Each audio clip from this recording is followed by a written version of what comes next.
Concilio Vaticano II ha subrayado el carácter propio de la Cuaresma como tiempo de preparación para la Pascua en un clima de escucha atenta de la palabra de Dios y de oración constante.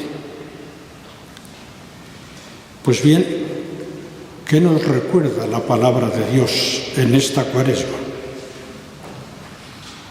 Como cristianos abiertos al mundo insospechado de Dios, somos llamados, cada uno de acuerdo con los dones y talentos recibidos, a progresar en el camino de la perfección hasta alcanzar en plenitud la talla de Cristo, el hombre nuevo, el resucitado de entre los muertos.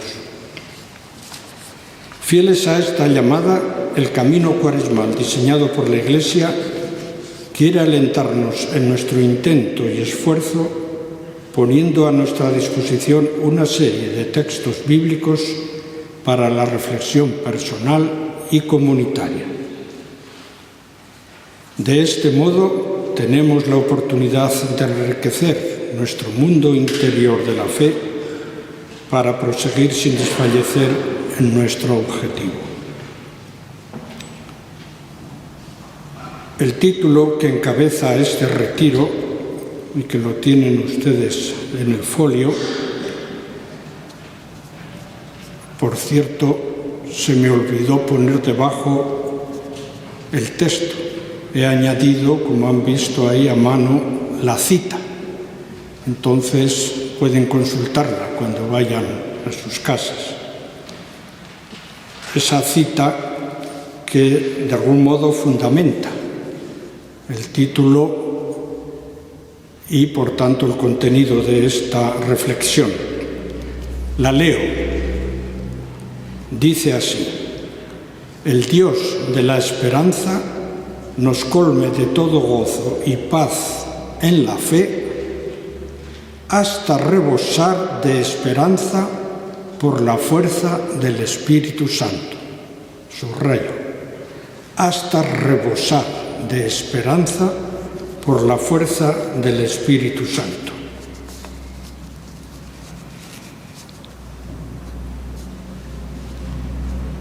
Bien, pues digo que este título que encabeza nuestro retiro puede resultar, de momento al menos, un tanto extraño, pues instintivamente relacionamos la esperanza con el Adviento.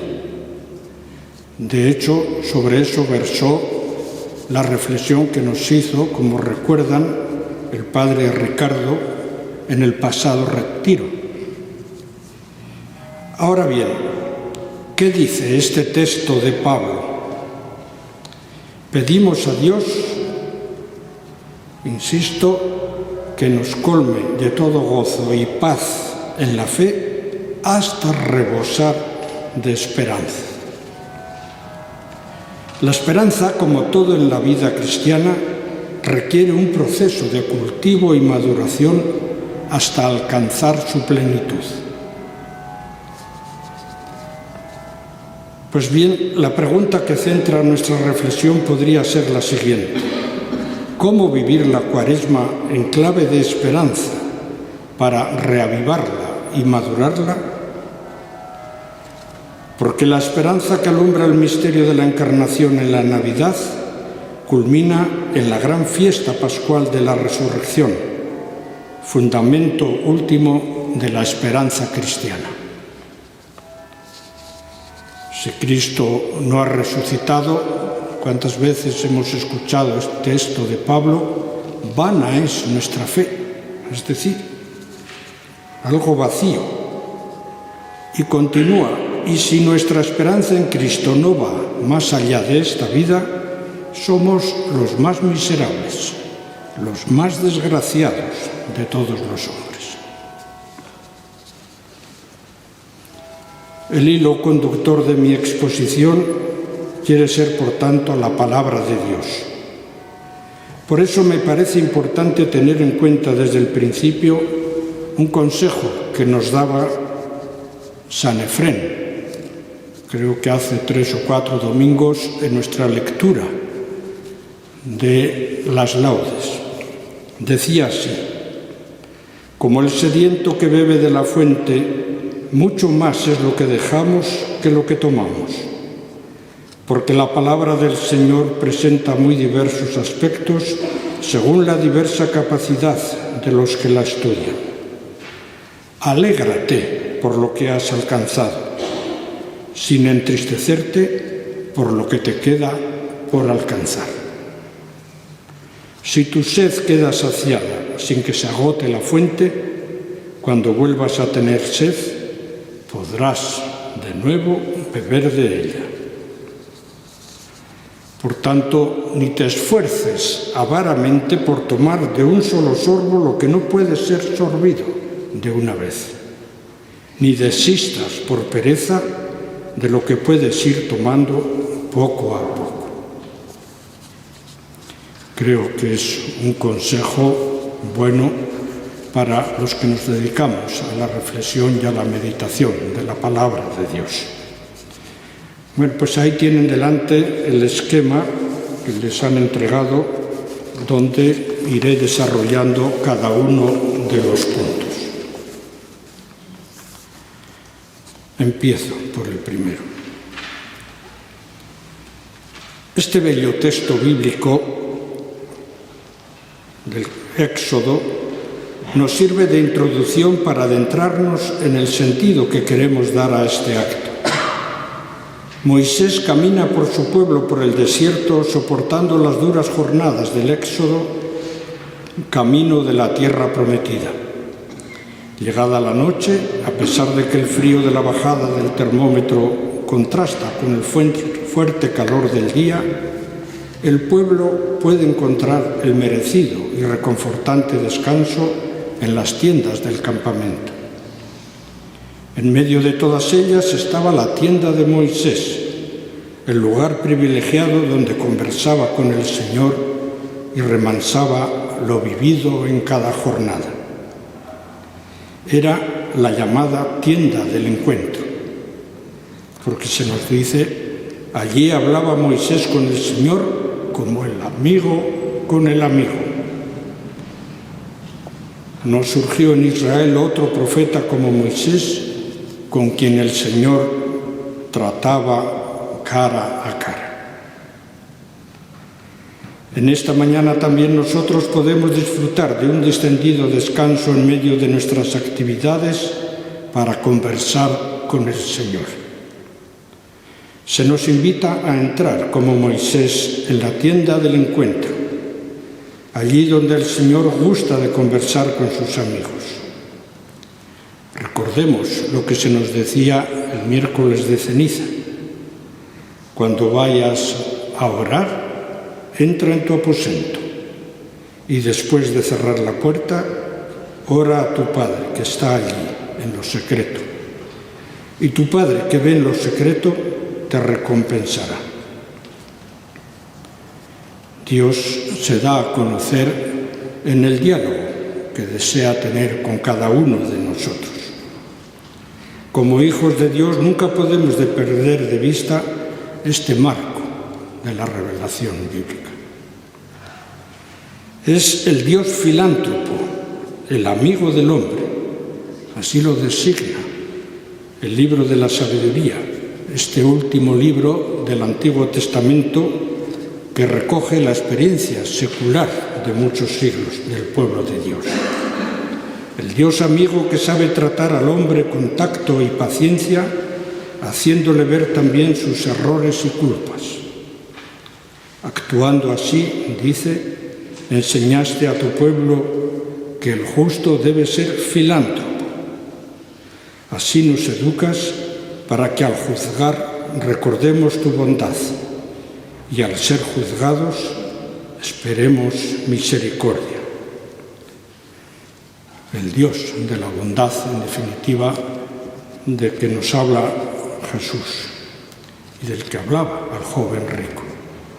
¿Quién es bueno? No hay más que uno: Dios.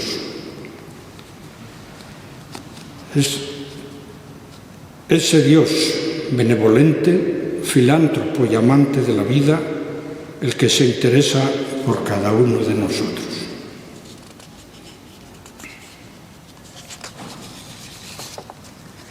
El segundo texto que les presento es un texto de los proverbios numéricos. Estos proverbios que están basados en el recurso al enigma como factor de sorpresa para provocar la atención del lector o del oyente. Bien, pues este texto despierta nuestra curiosidad también innata para conocer los secretos de la naturaleza y del hombre.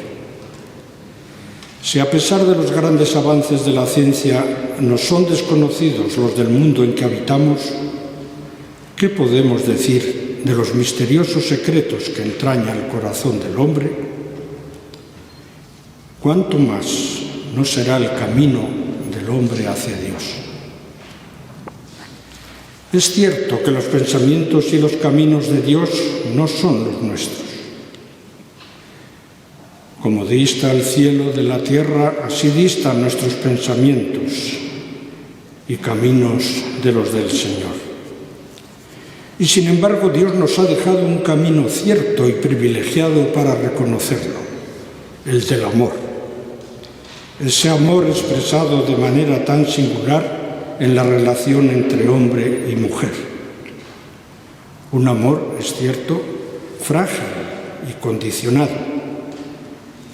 Pero también es cierto, un amor que no desespera en su búsqueda, pues la pasión del amor es más fuerte que la muerte.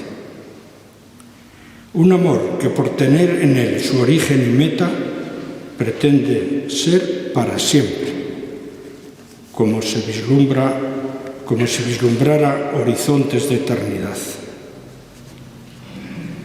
Cuando uno se pregunta por los caminos del Señor en nuestra sociedad, le viene a la memoria aquella pregunta que le dirigió el apóstol Tomás a Jesús. Señor, no sabemos a dónde vas. ¿Cuál es el camino por el que nos llevas? ¿A dónde nos conduces?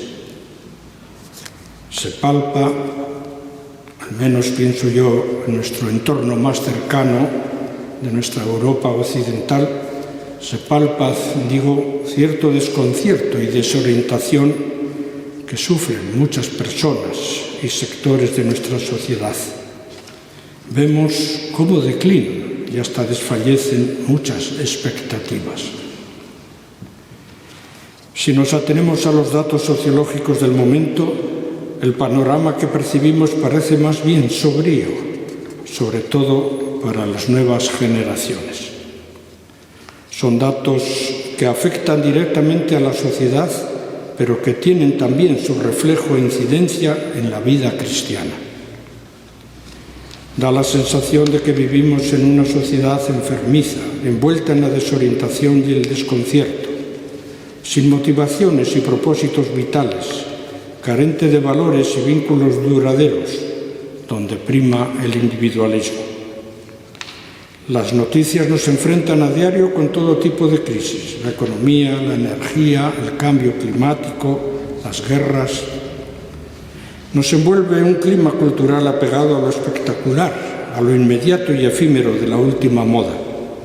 Una cultura que no quiere saber nada de límites, de marcos y referencias.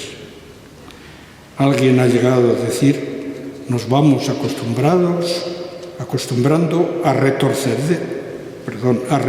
la verdad y a hablar la mentira. ¿Cómo salir de este laberinto? Es una situación que, a pesar de la imagen y las apariencias, transpira y transmite desencanto, decepción, frustración, en definitiva, desesperanza. Hace ya bastantes años que el padre Timothy Radcliffe, como saben, es maestro de la orden, haciendo una radiografía de aquel entonces decía: nuestros contemporáneos carecen de un relato sobre el futuro que les dé esperanza. ¿No nos hemos dejado contagiar los cristianos del desaliento general? ¿Dónde están nuestras alternativas? ¿No damos síntomas de déficit creciente de esperanza? ¿Para qué sirve la fe cuando no permite vislumbrar un futuro? ¿No se habrá ausentado Dios de nuestro mundo?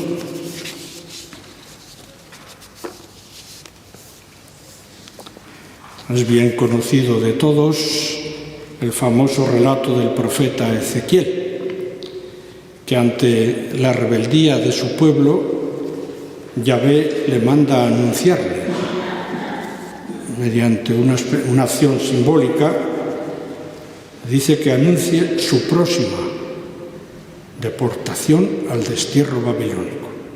Dice así: Hijo de hombre, tú vives en medio de un pueblo rebelde que ni ve ni oye. Prepara tu equipaje para el destierro y ponte en marcha en pleno día a la vista de ellos. Harás un boquete en la pared, cargarás con tu equipaje y partirás de noche con la cara cubierta para no ver la tierra, pues serás un símbolo para el pueblo de Israel. Yo hice lo que se me había ordenado y salí como un deportado. Cuando te pregunten qué es lo que haces, les dirás: así dice el Señor, yo soy un símbolo para vosotros. Seréis deportados, iréis al destierro.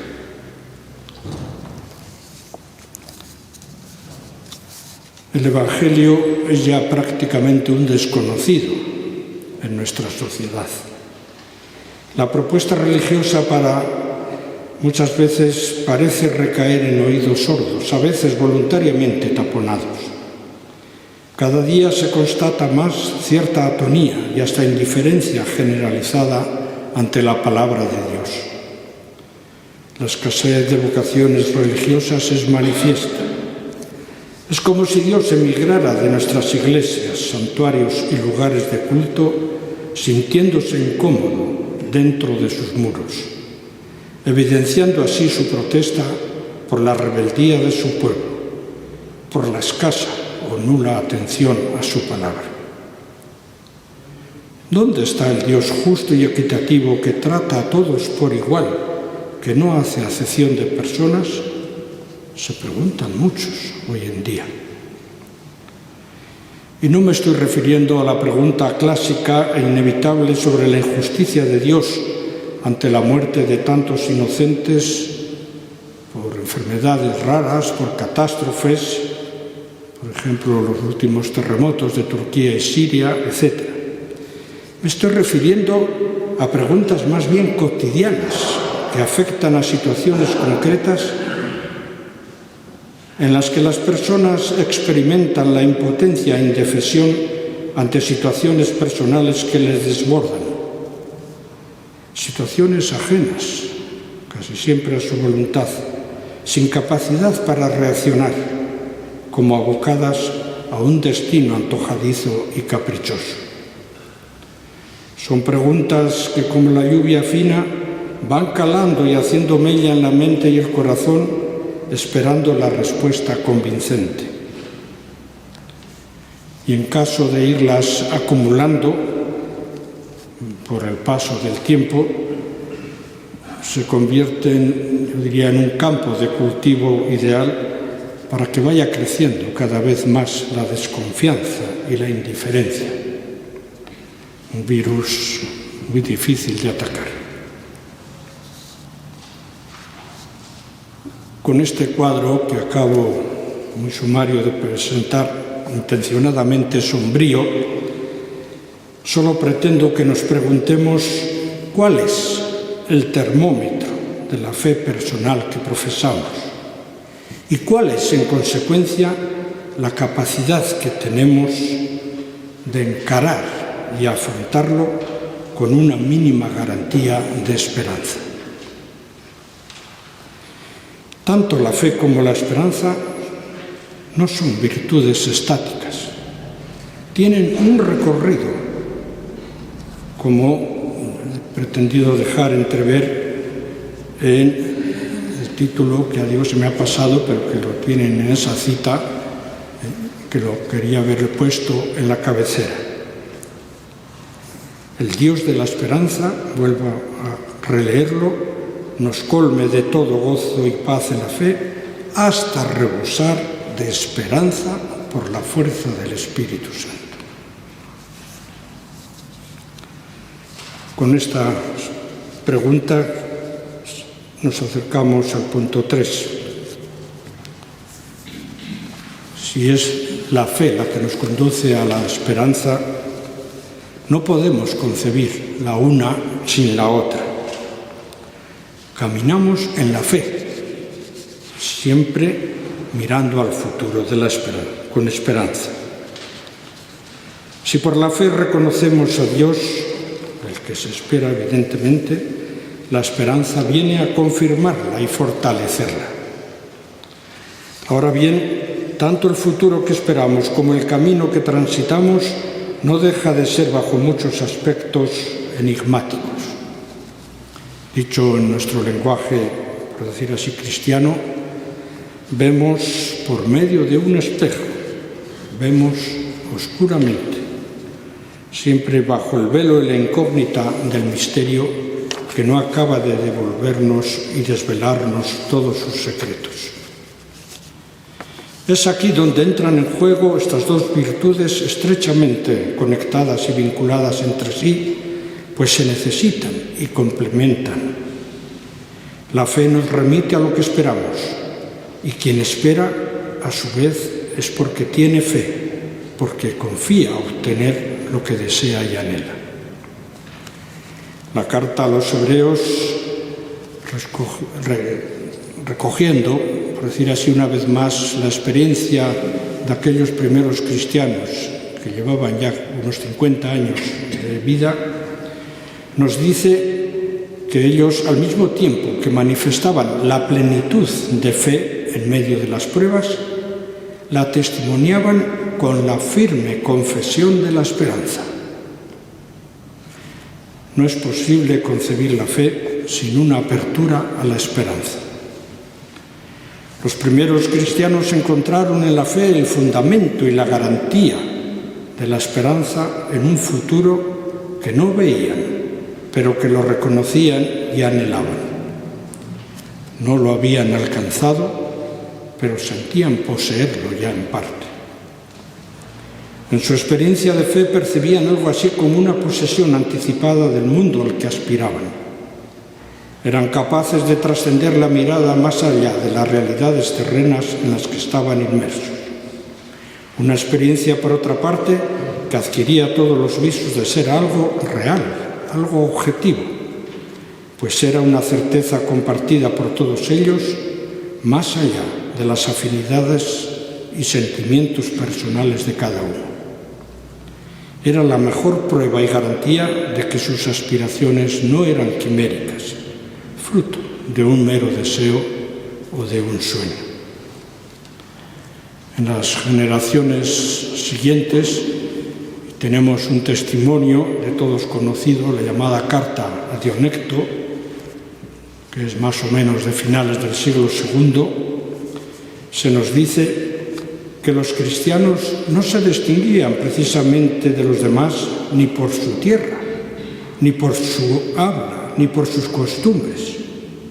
Eran tenidos y considerados, sin embargo, el alma del mundo. Lo que es el alma para el cuerpo, esos son los cristianos en el mundo. Era la fe la que abría ante sus ojos un nuevo e insospechado porvenir, un horizonte de esperanza capaz de transformar su estilo de vida. Es un escrito que, si lo leen, merece la pena. Verán que no se cansa de repetir la palabra nuevo, nuevo. Una nueva raza, una nueva doctrina, un nuevo género de estilo de vida. Es decir, es un escrito que renueva por todos sus poros la novedad que aportaron a aquel mundo ya viejo y decrépito, sin apenas fe en nada, sin esperanza y sin alegría. El camino cuaresmal es un tiempo fuerte y privilegiado para ahondar y profundizar en nuestra esperanza. No se puede llegar a la Pascua sin pasar por la Cuaresma. Es un tránsito obligado. Ahora bien, este tiempo penitencial solo tiene sentido como tiempo de gracia. Un tiempo en el que la experiencia del perdón y de la misericordia preanuncian a su modo la esperanza final de la plena liberación pascual. La Pascua nos vincula al Cristo muerto y resucitado. Es dentro de este contexto de gracia como cobra sentido el peregrinaje hacia la Pascua en el que estamos todos enrolados. ¿Y qué ejemplo nos da en este caso Jesús? Punto cuarto. La proyección pascual de la vida de Jesús es patente. El evangelista, al insertar esta frase al inicio de su viaje, centra toda la atención del pasaje en la firme decisión que toma de afrontar su camino hasta el final. El texto, he puesto ahí dos palabras en griego, me fijo en la segunda, dice expresamente que Jesús plantó cara a Jerusalén. La ascensión a Jerusalén de Jesús es aquí una clara referencia al ser llevado al cielo, tras pasar por el duro trago de la pasión, y la cruz donde Jesús consumará su ascensión definitiva al Padre. La liturgia nos invita a subir con Jesús hasta Jerusalén, proponiéndonos el arduo camino cuaresmal que lleva a la Pascua. Su objetivo no es otro que avanzar en el conocimiento del misterio de Cristo para vivirlo en su plenitud. Hemos de recorrerlo con la misma ilusión que viajaban a Jerusalén los peregrinos contemporáneos de Jesús en la fiesta de la Pascua, sabedores de que toda marcha requiere disponibilidad de ánimo para vencer dificultades y generosidad también en el esfuerzo, pero conscientes al mismo tiempo de que no faltarán momentos de debilidad y desaliento, si bien, cómo no, también de profunda satisfacción y alegría en el Señor. El calendario litúrgico de cada uno de los domingos nos va señalando y llevando de forma progresiva y secuencial desde la soledad y el vacío del desierto hasta la explosión de vida en la resurrección de Lázaro. Como todo lenguaje religioso, valiéndose de sencillos símbolos al alcance de todos, pretende visibilizar ese mundo interior de la fe que acompaña a quienes se encaminan al encuentro del resucitado, el Dios dador de la vida, el Dios que sustenta toda esperanza. Las diferentes escenas del Evangelio que nos van presentando en la liturgia, una la hemos vivido ya el domingo pasado, la de las tentaciones en el desierto, mañana la de la transfiguración y seguirá con lo del agua viva ofrecida a la samaritana, la luz del discernimiento en el caso del ciego de nacimiento y culminará con la resurrección de Lázaro. Pues bien, estas diferentes escenas evangélicas jalonan un relato que va iluminando cada una de las etapas del recorrido penitencial.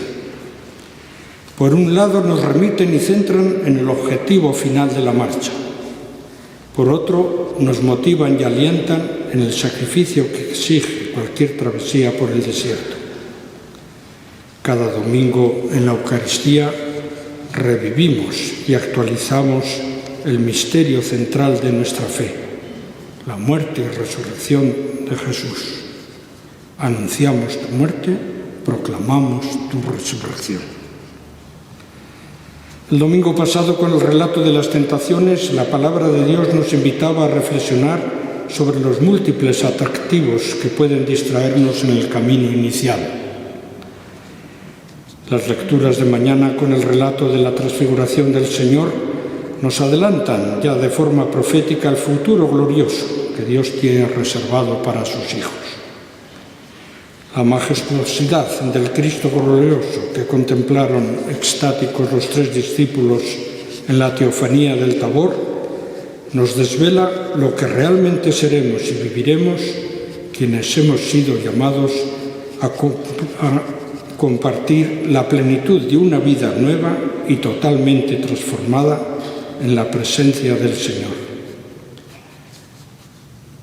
Decía San Pablo: mirad, hermanos, os voy a confiar un misterio.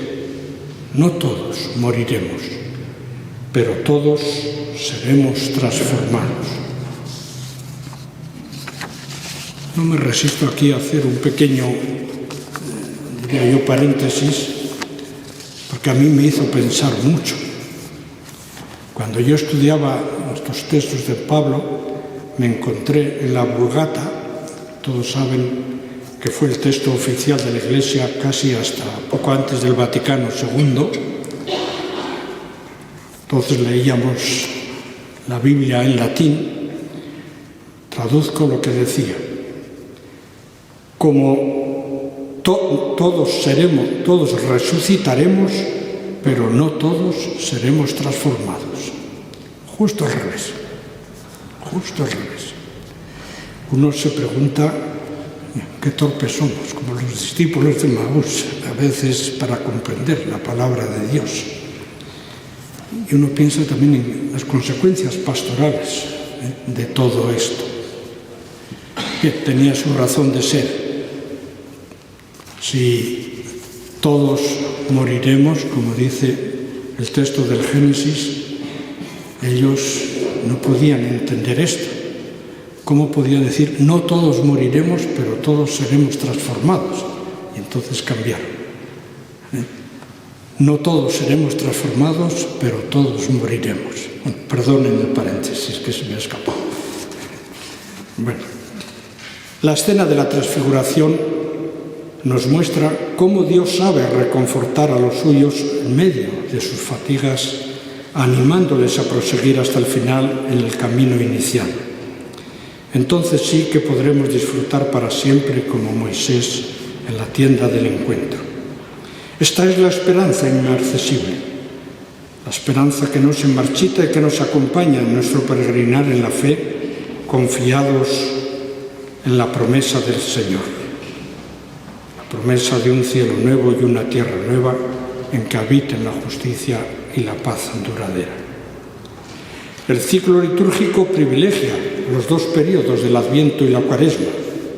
En el retiro del Adviento, como les dije, reflexionábamos sobre la esperanza cristiana, acogiendo gozosos la venida de Jesús en el misterio navideño de la Encarnación.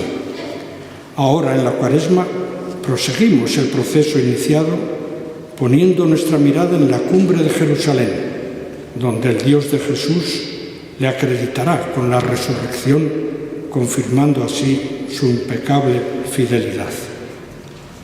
Si en el Adviento esperábamos la llegada del Salvador, en la Cuaresma esperamos el fruto de su salvación. El Jesús encarnado de la Navidad es el mismo Jesús que emprendió voluntariamente el camino cuaresmal hasta la cruz victoriosa. Es el mismo que desde la cuna de Belén hasta lo alto de la cruz alienta y alimenta nuestros mejores deseos como aspirantes a obtener graciosamente el don de la salvación. Ambas celebraciones requieren de nuestra parte el sabio discernimiento que nos ofrece la palabra de Dios. Nuestra transformación comienza por la renovación de la mente, atentos a lo que nos quiere transmitir en cada momento la voluntad de Dios.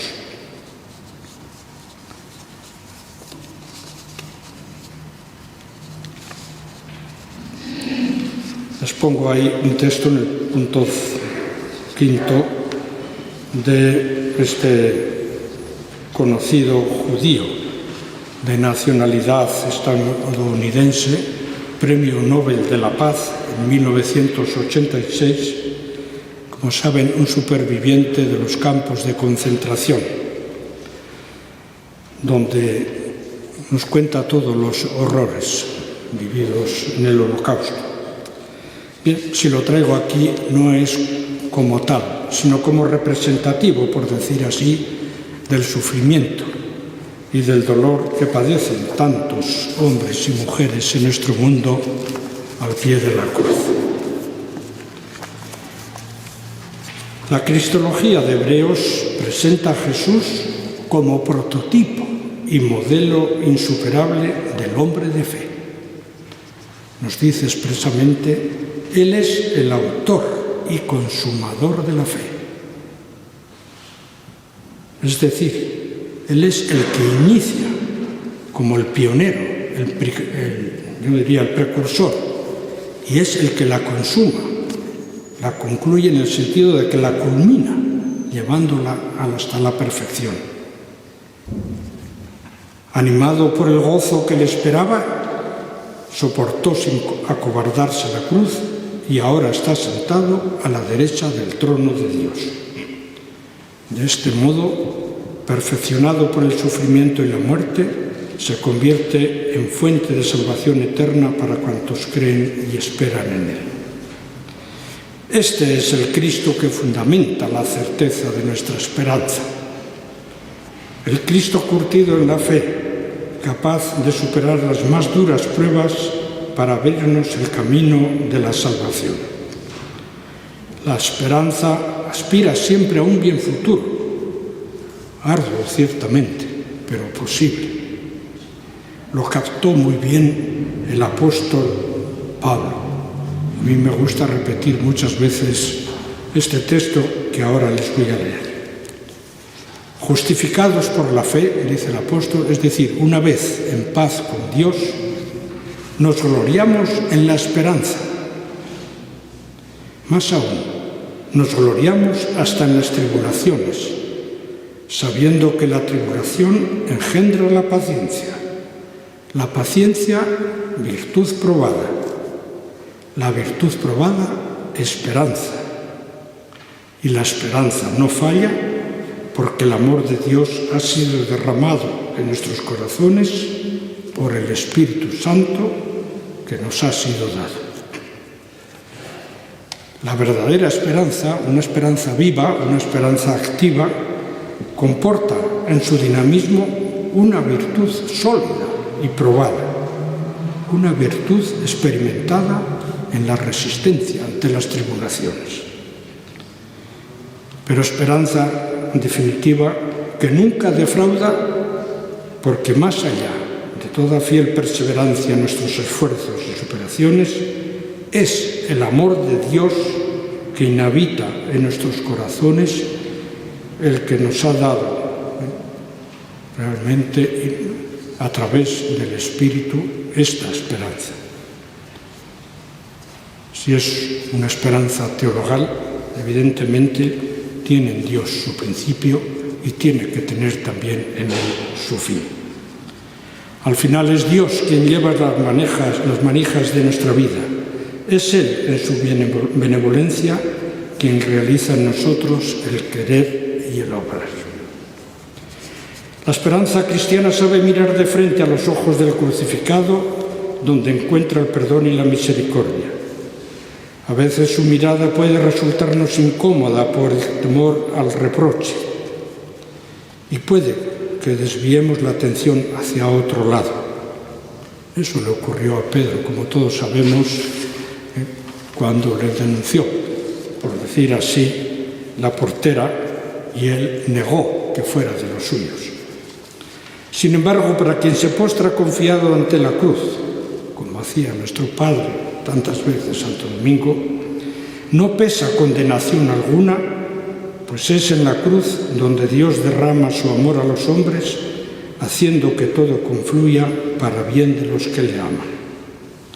Se trata de una esperanza fiable que nos propulsa e impele hacia adelante, gracias a la cual podemos abordar con garantía nuestro presente, por muy fatigoso que sea.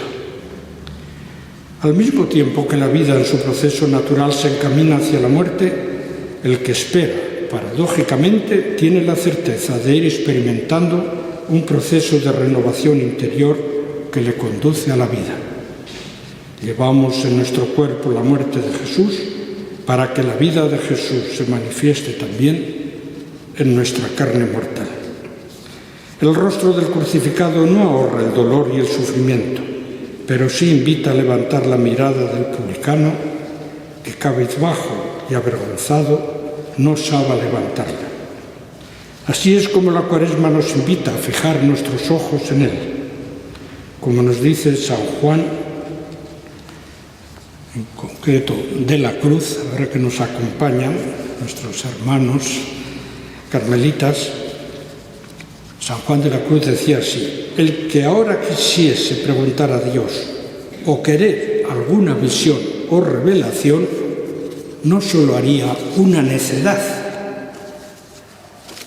sino que haría agravio, entre comillas, no poniendo los ojos totalmente en Cristo, sin querer otra cosa o novedad.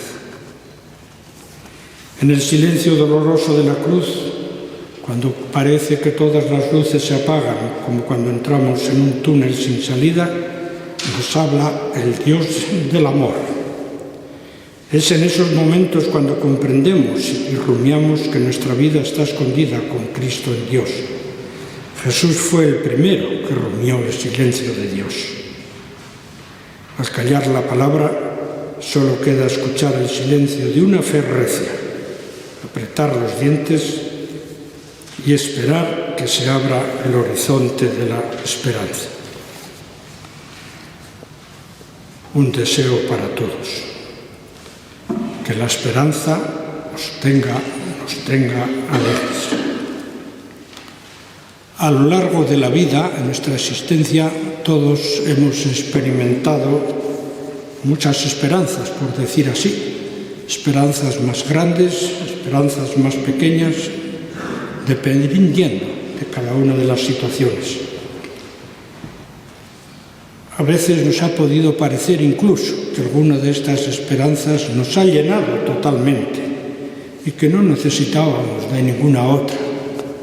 Muy típico, digamos, de nuestras adolescencias y juventudes. Cuando pensábamos a lo mejor que una determinada profesión, una posición social, un determinado propósito, etcétera, nos podía llenar la vida. Sin embargo, cuando estas esperanzas, digamos, se cumplen, se ve claramente, creo yo, que no lo eran todo. Está claro, el hombre necesita una esperanza que vaya más allá, algo que será siempre más de lo que nunca podrá alcanzar. Este mundo nunca será, no es ni será perfecto. La Cuaresma es ante todo un acontecimiento de gracia. Es el tiempo favorable para acoger esperanzados la promesa de salvación que se nos ofrece. No es tiempo de mirar por el retrovisor con añoranza, sino de encarar la perspectiva con optimismo, sabiendo que donde abundó el pecado, sobreabundó la gracia. Como el apóstol San Juan, el cristiano contempla en el crucificado al Señor elevado y exaltado a la gloria, para que todo el que crea tenga en él vida eterna. Ese es el Cristo de la esperanza con el que esperamos encontrarnos el día de la Pascua. Pidamos al Señor seguir cultivando y madurando la verdadera esperanza. Danos, Señor, la alegría de tu salvación.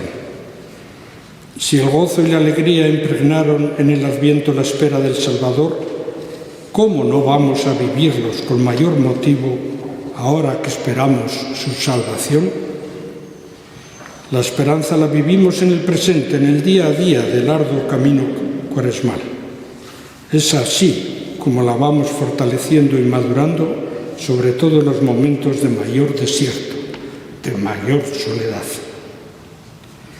El profeta Jeremías alentaba y levantaba el ánimo de los deportados en el destierro de Babilonia con estas palabras, con las que acabo.